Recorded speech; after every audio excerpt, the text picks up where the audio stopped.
This two-day conference research papers from the best of brains across the world covering topics related to medical, life sciences, pharmaceutical, biotechnology, Ayurveda, Unani and all field related to wellness.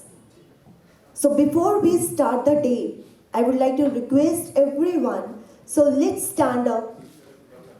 Let's stand up to honor our national flag. Let's start Jangan Mangan to start the day with जनगण मन अधिनायक जय हे भारत भाग्य विधाता पंजाब सिंध गुजरात मराठा द्राविड़ उत्कल बंग विंध्य हिमाचल यमुना गंगा उज्ज्वल जलधि तरंग तव शुभ नामे जागे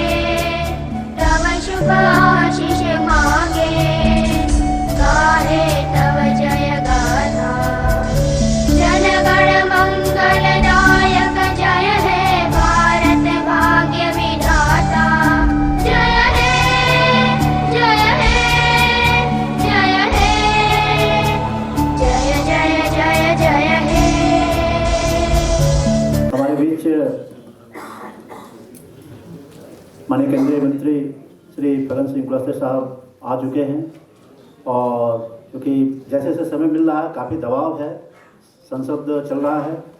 लेकिन आयुष के प्रति लगाव है, इस कारण से आप तो यहाँ पे आए हैं।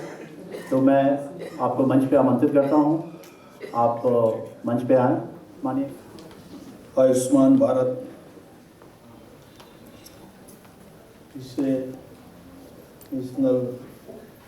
आयुष कॉन्फ्रेंस 2022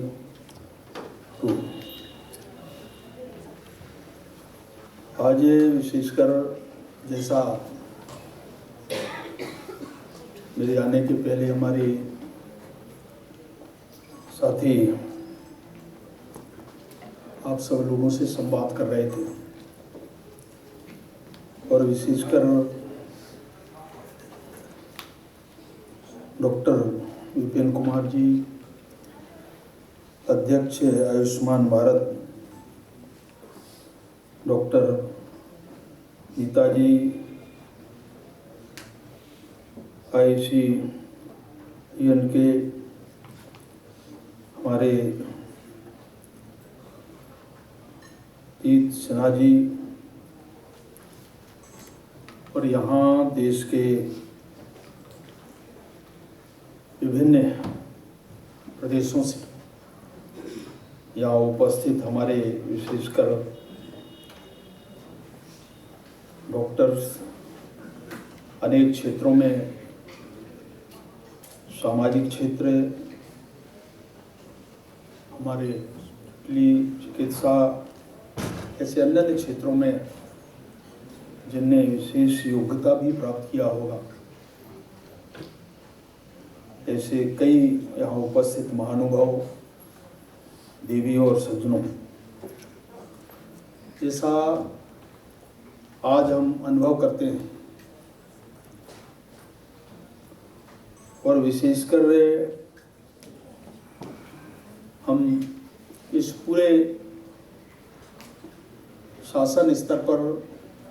और निजी क्षेत्रों में और देश के अन्य जो भाग हैं, कई ऐसे हमारे चिकित्सा संस्थान हैं, विशेषकर आयुष के क्षेत्र में, ये इसका बहुत बड़ा कार्य क्षेत्र है देश में और दुनिया में। और आज ये हम सब अनुभव भी करते हैं और इसकी आवश्यकता भी आज देश में और हमारे देश में रहने वाले नागरिकों के लिए, चाहे उसकी अलग अलग चिकित्सा पद्धति के बारे में हम अनुभव करते होंगे, तो ये हम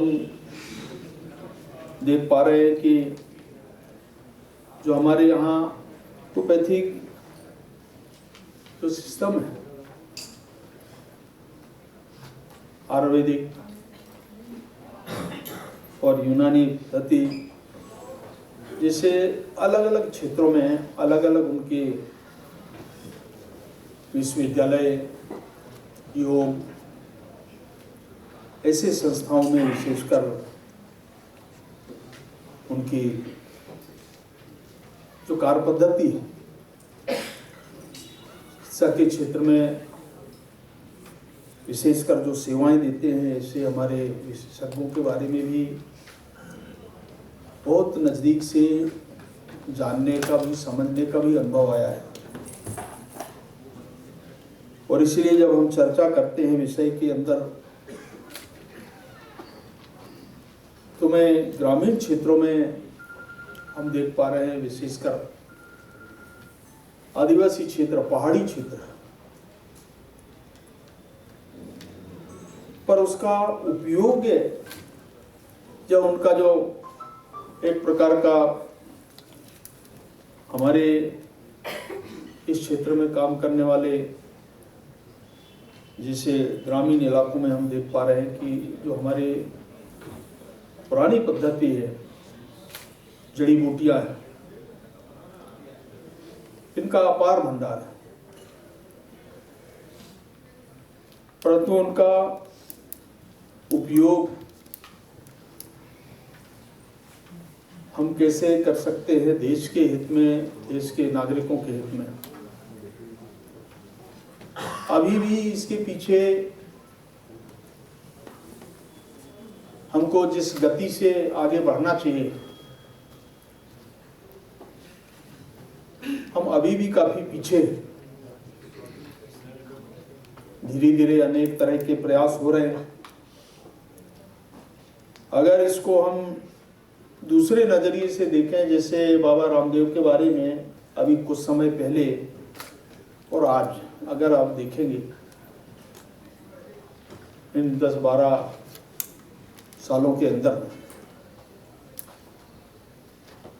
तो आप ये बड़ी तेजी के साथ में जो वैदिक के क्षेत्र में काम बढ़ा है, योग के क्षेत्र में, और प्रधानमंत्री नरेंद्र मोदी जी के आने के बाद, इसकी सरकार बनने के बाद, इस बात की और चिंता हुई। मुझे याद है, मैं जब 99-2000 के आसपास में जब अटल जी की सरकार थी, तो उस समय हम लोग अनुभव करते थे, खासतौर से आयुष के क्षेत्र में, आयुर्वेद के क्षेत्र में, सरकार के पास से आज आप अनुभव कर सकते हैं कि जो अन्य जो विभाग है, मंत्रालय, अगर उसका 1000 करोड़ का बजट है तो इसमें 2 रुपए का बजट होगा। ये अंतर है। हमारे पास जितने भी देश में अगर बड़े उनके अधोसंरचना, इंफ्रास्ट्रक्चर की हम बात करें, तो हम इसमें काफी पीछे हैं। जब भी कोई विषय आता है, राज्यों के अंदर हम बात करते हैं या संबंधित विभाग के अंदर, तो यही कुल मिलाकर के विषय निकल करके आता है कि हमारे पास कोई इस प्रकार का प्रावधान नहीं है, कोई फंडिंग की व्यवस्था नहीं है। अब आप सोच सकते हैं कि जब इस सेक्टर में आज इस प्रकार की स्थिति है, तो इसको आगे बढ़ाने में कितना समय लगेगा, इसके लिए क्या क्या हम नए तरीके अपना सकते हैं, इसके बारे में और क्या नया कोई डेवलपमेंट किया जा सकता है। चिंतन तो बहुत होती है, इसके बारे में अनेक ऐसे डिस्कशन भी होते हैं, अनेक क्षेत्रों में इसकी चर्चा भी बहुत होती है। तो मैं ये अनुभव कर पाया हूं कि जैसे हम योग के बारे में बहुत सारे लोग इससे जुड़े हुए हैं, पहले भी रामदेव बाबा जी के पहले भी लोग जुड़े थे, परंतु बड़े स्केल में लोगों को जोड़ना और अपने लाइफ स्टाइल में जिस प्रकार का माहौल वातावरण है उसको बनाना। आज दुनिया के लोग इससे जुड़े, तो यही हम मान सकते हैं कि अगर इंसान को अपने शरीर को स्वस्थ रखना है तो इससे अच्छा कोई और उपचार नहीं है। जो मैं समझ पाया कि इसके अलावा जैसे हम कभी बजट की बात करते हैं, कभी इसके विस्तार की बात करते हैं, तो स्वाभाविक तीर से जब इस मामले में जब हम सोचेंगे तो हमारी जो जरूरतें, और जब जरूरत है तो उसके लिए हम क्या आज की इस जरूरत को कैसे पूरा कर सकते हैं, इसके लिए भी विचार करना पड़ता है, सरकार को सोचना पड़ता है। परंतु योग ऐसा चीज है, इसके लिए कोई न तो फंड की जरूरत है, ये केवल अपने लाइफ स्टाइल को हम थोड़ा इसमें कैसे ढाल सकते हैं, अपने दिनचर्या को कैसे बना सकते हैं, और अपने दिनचर्या में से कुछ समय इसके लिए हम कैसे निकालें, ये हमको तय करना पड़ेगा। और इससे एक आम जनजीवन को, जनमानस को कैसे हम और इसको व्यवस्थित कर सकते हैं। जैसे आज सेना के अंदर आप देखिए कि समय में जागना उनका और शयन, प्रातःकाल जागरण के साथ साथ योग, व्यायाम, और वो अपने दिनचर्या में एक समयबद्ध कार्यक्रम तय हो जाता है और हम फिर रूटीन में उस कार्यक्रम को करते हैं। तो उसके लिए कोई इस प्रकार की, अगर उसमें और भी हम उसको प्रभावी बनाना है जो आवश्यक है देश के लिए, देश की सुरक्षा के लिए, तो उसके लिए फिर कई तरह की आवश्यकता, उसके फाइनेंस और बाकी सेट प्रोविजन करना, देश की सुरक्षा को और कैसे मजबूत करना है, तो बहुत सारे विषय आ जाते हैं। परंतु अपने शरीर को अगर स्वस्थ रखना है और अपने जीवन को एक अच्छे वातावरण के रूप में हमको व्यवस्थित करना है, इससे एक माहौल को बनाना है, तो हमको तय करना पड़ेगा। मैं पृथ्वी जो हमारे जितने डॉक्टर्स हैं, तो बहुत सारे डॉक्टरों से मिलना जुलना होता है। बड़े बड़े हमारे केंद्र हैं, संस्थान हैं, और उनसे जब बातचीत होती है तो यही कुल मिलाकर के निकल करके ये विषय आता है कि जब व्यक्ति काफी सीरियस या गंभीर हो जाता है, बीमारी से पीड़ित हो जाता है, तब हम उसका उपयोग करते हैं। और इसके बाद भी कई बार डॉक्टर हाथ खड़े करते हैं, तो उस समय परिवार के लोग सोचते हैं कि अब हमको अपने घर पे रहना है, हमको रोज योग करना है, सुबह शाम एक्सरसाइज करना है, वॉकिंग करना है। तो इस प्रकार की एक परंपरा को हम और थोड़ा विकसित करते हैं और उस तरफ सोचते हैं, क्योंकि डॉक्टर ने हाथ खड़ा कर दिया तो यही सोच लेते हैं कि इसकी लाइफ जितने दिन का है, जितने समय हमारे साथ में हमारे बीच में रह सकता है। और कई बार ऐसे अनुभव आते हैं कि जब धीरे धीरे इस प्रकार का मूवमेंट चलने लगता है तो लोग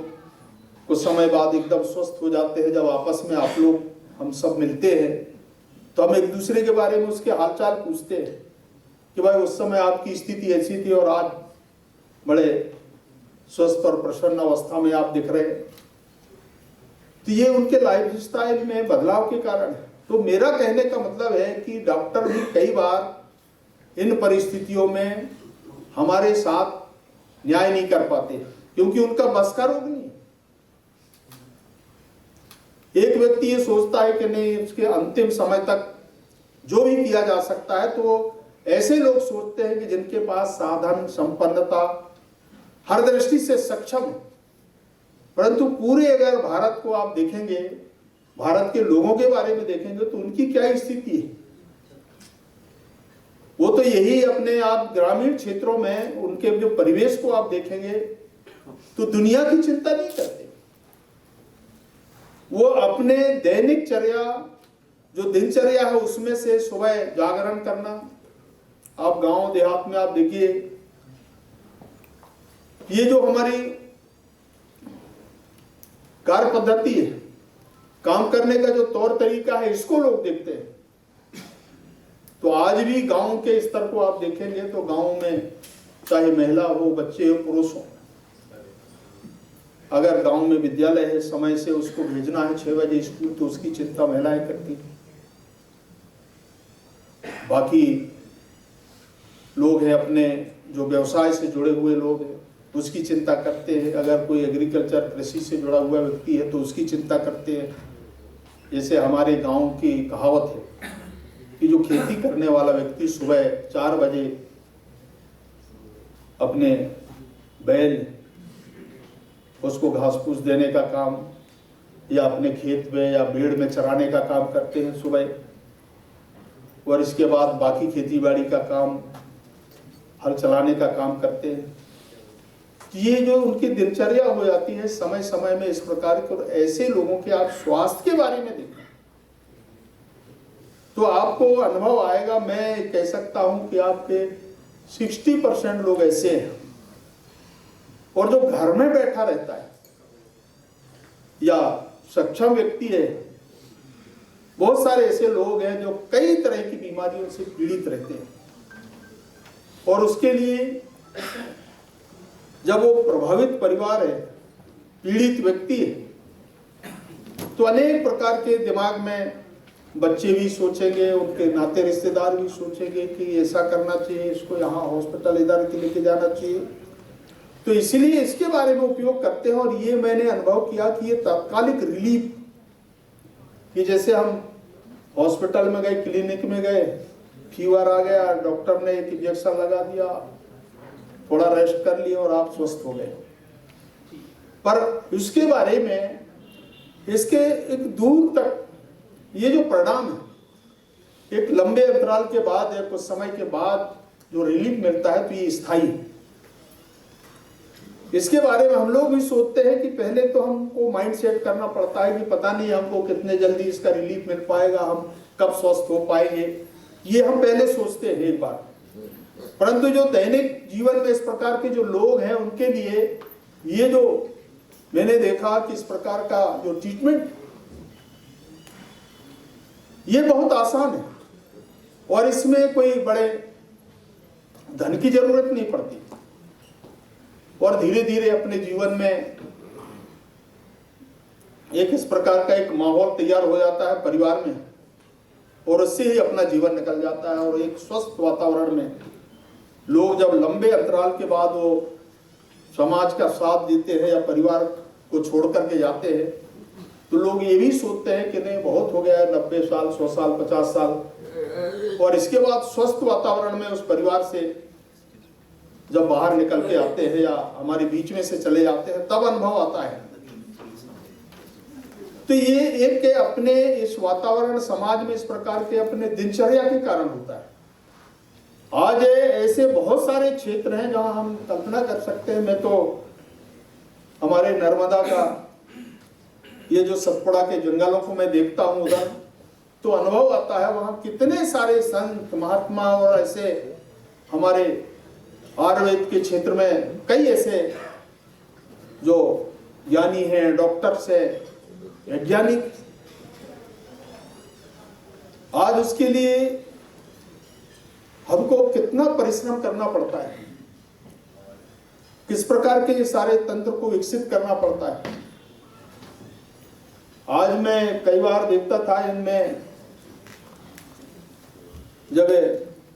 काउंसलिंग की व्यवस्था हमारे यहाँ नहीं थी, तो कोई अगर स्पेशलिस्ट है, कोई विशेषज्ञ, तो आसपास के लोगों के लिए किस प्रकार की व्यवस्था, या उन हॉस्पिटलों के अंदर, क्लिनिक के अंदर, हमारे उस पीएससी सीएससी के अंदर, क्योंकि सामान्य तौर से हमारे नीचे स्तर पर जो असिस्टेंट सर्जन है या सीएससी या डिस्ट्रिक्ट हॉस्पिटल के अंदर जो हमारे स्पेशलिस्ट हैं,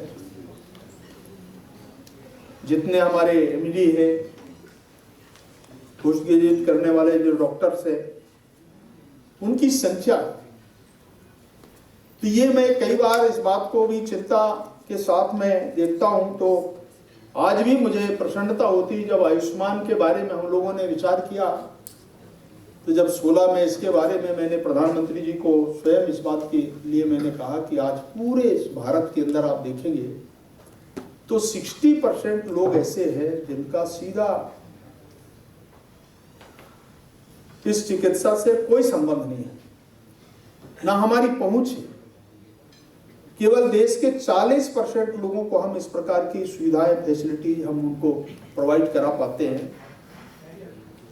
तब उनसे जब मैंने इस विषय को कहा तो उन्होंने कहा कि भाई क्या कर सकते हैं आप, इसके बारे में सोचिए, कोई रिपोर्ट बनाइए। तो मैंने 2-3 सुझाव उस समय मैंने दिया था और हमारे आयुष्मान भारत को हम शुरू कर पाए आज देश भर में। और जिस दिन जब अनाउंस हुआ तो उस दिन लोग इसकी कल्पना नहीं कर सकते कि देश के 50 करोड़ लोग पहले दिन जो संख्या बताई गई थी। तो इसके पीछे कारण यही है कि आज पूरे इस देश के अंदर जो हमारी आबादी है, उस आबादी में जो लोग रहने वाले हैं, इस प्रकार के जीवन जीने वाले लोग हैं जिनको कहीं हम ये सुविधाएं प्रोवाइड नहीं करा सकते, वो प्रधानमंत्री जी ने इसको शुरू किया और आज धीरे धीरे संख्या बढ़ रही है। फिर दूसरा एक विषय आया कि भाई हमारे यहाँ बेसिक में हमारे डॉक्टर्स, उनकी संख्या, पीजी में तो और भी संख्या कम थी। आप सोचिए हमारे भारत के अंदर अगर आज ये हम कहें 16-17 के समय में जहां हमारी 48,000 जो एमबीबीएस की पोस्ट होती थी, हमने उस समय 75,000 किया। मैंने 25-27,000 के आसपास हमने पोस्ट सेंक्शन किया। पीजी में भी यही हमने किया, जहां 12,000 पोस्ट होती थी हमने 25,000 किया। और जितने भी इस प्रकार के जो हमारे डिस्ट्रिक्ट हॉस्पिटल्स, विशेषकर ग्रामीण क्षेत्रों के अंदर, तो हमने एक लक्ष्य बनाया और हमने फॉर्मेट तैयार किया उसको अपग्रेड करने का। जो भी हमारे डिस्ट्रिक्ट ऐसे देश में है, जैसे अभी इस समय एक्सप्रेशन डिस्ट्रिक्टों की कल्पना प्रधानमंत्री जी ने किया, इसी प्रकार से जो 300 बेड्स जहां पर हैं, जो हमारे सरकारी हॉस्पिटल है, उनको हमने अपग्रेड करने का एक निर्णय हमने किया। और इसके कारण धीरे धीरे हम एक साथ 75 ऐसे मेडिकल कॉलेजों को हमने स्वीकृति उस समय दिया। तो ये 3-4 काम एक साथ हमने शुरू किया। इसके कारण आज हेल्थ सेक्टर में हमने काफी आगे बढ़े हैं, बाकी अन्य क्षेत्र है। और इसी क्रम में आप देखिए कि आज आयुर्वेदिक के क्षेत्र में, हमारे आयुष के क्षेत्र में ये धीरे धीरे आज कुछ मेडिकल कॉलेजों की संख्या भी बढ़ी है, हमारे हॉस्पिटल्स बढ़े हैं। कुछ जेलों के अंदर हमने अलग अलग 50 बेड्स, 100 बेड्स, हमने इस प्रकार की उसकी संख्या को भी हमने विस्तारित किया है। और नीचे जो मेडिसिन, खासतौर से आयुर्वेदिक के क्षेत्र में, आज गांव में गोलियां, खासतौर से बरसात के पहले जो हमारी तैयारी होती है उसमें, ऐसे अलग अलग सेक्टर्स के अंदर हमने जितना संभव हुआ है। और मुझे प्रसन्नता है जब मैं इस क्षेत्र में देखता हूं, बहुत सारे ऐसे देश भर के हमारे जो विशेषज्ञ हैं, डॉक्टरों से जब मिलना होता है, अनेक ऐसे कुछ सेमिनार वगैरह होते हैं, तो उस समय भी मिलना जुलना, आपस में विचार विमर्श करना, उनसे कुछ डिस्कशन करना, सीखना, जानना, तो ये एक अनुभव आया। और इसके कारण आज इस दिशा में हम जितना अच्छा हम कर सकते हैं समाज के लिए, और मैंने कहा कि ये बहुत सस्ता हमारे लिए और देश के लिए, समाज के लिए, इसका कोई बजट बड़े स्केल में नहीं है। हम एक सीमित बजट में इसको और कैसे व्यवस्थित कर सकते हैं, कुछ संस्थान हैं, कुछ योग्य केंद्र हैं, ऐसे बहुत सारे हमारे ऋषि मुनि हैं जो उस क्षेत्र के अंदर या जहाँ जहाँ पर इस प्रकार के आश्रम से केंद्र हैं, उनमें भी आजकल इसका बहुत बड़ा केंद्र ऐसे स्थापित हो गए हैं बहुत जगह, जहाँ लोगों को आसान सुविधाएं चिकित्सा के क्षेत्र में उनको प्रोवाइड करा रहे हैं। तो ये इसलिए संभव हो पा रहा है कि हमारे जितने भी इस प्रकार के जो ऋषि मुनि हैं, विशेषज्ञ हैं, हमारे समाज में काम करने वाले लोग हैं, संत महात्मा हैं, जितने वहां पर से उस केंद्र से जुड़ने वाले जो लोग हैं, उनके लिए और क्या हम सुविधाएं दे सकते हैं, उनको व्यवस्थित कर सकते हैं। इस प्रकार का एक प्रयास आज समाज के अंदर, देश में जो देखे जा रहे हैं, तो इससे आप अनुमान लगा सकते हैं कि बड़ी संख्या में आज हम इस दिशा में सोच रहे हैं। क्योंकि अभी जैसा आज कुछ भी हो, हमारे लिए वो जो पुराना समय था, हमारे यहाँ कहते हैं कि जो पुराने लोग हैं, तो उस जमाने का जो नमक होता था, और उस नमक को खाने के बाद आदमी एक लंबे जीवन तक जीता, और आज के इस नमक में बहुत अंतर है। तो यही है कि आज हमारे उन पुराने पद्धतियों को भी आज अपने जीवन में कहीं ना कहीं अपनाना पड़ेगा, और उसको कैसे हम स्थायी बना सकते हैं, इस प्रकार का प्रयास हम सबको मिलकर के करना चाहिए। तो मैं ये कह सकता हूं कि ये जो हमारे इस प्रकार के जो आयोजन हैं, सम्मेलन हैं, या हमारे हुए, तो इससे इसका लाभ समाज को और कैसे व्यवस्थित हम पहुंचा सकते हैं उन तक, ये प्रयास हम सबको मिलकर के करना चाहिए। और शायद इससे सम्मेलन का उद्देश्य भी यही है कि जितने इस प्रकार के जो राष्ट्रीय स्तर के, अंतर्राष्ट्रीय स्तर के जो कार्यक्रम होते हैं, सेमिनार्स होते हैं, तो उसमें से बहुत सारे ऐसे जो हमारे विद्वान हैं, उनके अपने जीवन के अनुभव, और ये क्षेत्र ऐसा है कि जहां खुद काम करते हैं, उनका अपना प्रैक्टिकल अनुभव है, और उसको समाज में शेयर करते हैं, और उसको और कैसे हम नीचे तक पहुंचा सकते हैं, आम जनता तक पहुंचा सकते हैं, इस प्रकार का प्रयास का ये जो माध्यम है, मुझे लगता है कि इससे और कोई दूसरा माध्यम नहीं हो सकता है। आप केवल अस्पताल में जाकर के आप ट्रीटमेंट करा लें, वहां आपको रिलीफ मिल जाए, तो आपके लिए एक तत्कालिक व्यवस्था हो सकती है, स्वयं की संतुष्टि का एक कारण बन सकता है, आपको व्यक्तिगत लाभ हो सकता है, परंतु सार्वजनिक जीवन में अगर हम इसको स्थायी बनाना है, आम जनता तक इसको पहुंचाना है, संदेश को देना है, तो हमारे पास यही एक साधन है, और इस माध्यम से इसको और कैसे हम व्यवस्थित कर सकते हैं, ये हम सबको मिलकर के इसमें प्रयास करना चाहिए। मैं तो आज हमारे इस जन समिति के अध्यक्ष जी को मैं इस अवसर पर बहुत शुभकामनाएं देता हूं, बधाई देता हूं कि आपने एक बहुत अच्छा प्रयास किया है। आप सबको धन्यवाद, नमस्कार।